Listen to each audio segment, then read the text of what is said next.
Welcome back to our channel. So yan, bumili tayo ng bagong helmet. Yan. So alam nyo na to kung ano, LS2, syempre. Yan, ito. LS2.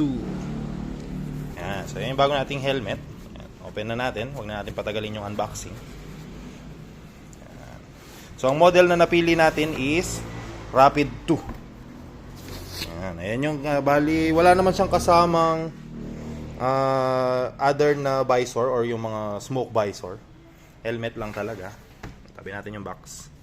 Yan, maganda yung kanyang helmet bag compared sa HJC, Spider, tsaka Bell. Yan, yung mga naging helmet ko na.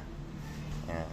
So si LS2, napili ko to kasi mas magaan siya compared kay Spider.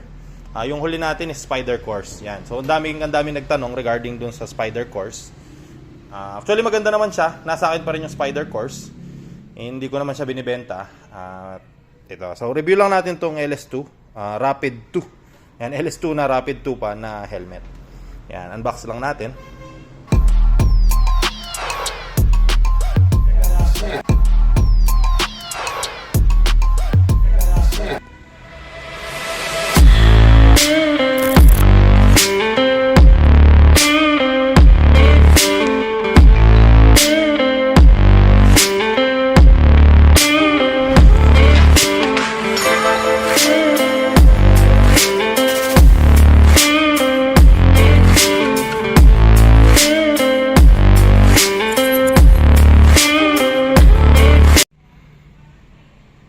Yan, so ito yung bagong helmet ng LS2 na Rapid 2 na 2024 model. Matte finish siya. Yan, parang satin, hindi naman todong matte. Medyo may pagka-gloss siya pag hahawakan mo. So hindi siya ganoon kagasgasin. Well, as said earlier, wala siyang kasamang smoke visor. So clear visor lang siya. Single visor to. Wala siyang black visor sa loob or yung dual visor. So matte pink siya. Yan, matte pink yan. Wait, adjust natin yung color ng camera. Yan.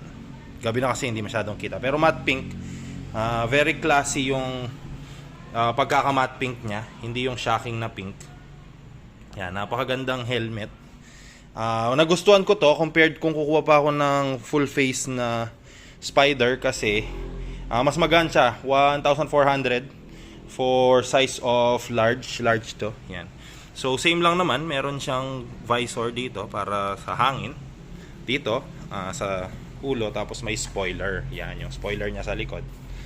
Tingnan niyo spoiler. Yan yung spoiler. Tapos napakasimpleng LS2 na model. Yan, Rapid 2. Yan. Tapos quick release yung kanyang strap. Yan, easy to use daily. Meron siyang curtain sa baba. Yan, para hindi masyado pumapasok yung alikabok. Meron din siyang nose guard. Dali, buksan natin. Yan, meron siyang nose guard na kasama. Two-tone color sa loob. Yan. Very simple lang. Napakaganda. Yan yung ating bagong LS2 na helmet. Yan. So, mas magaan to. Mas gusto ko siya si LS2. Kasi pag naglo-long ride, yon hindi masyadong nakakangalay. So, yan yung bagong LS2 Rapid 2 na helmet.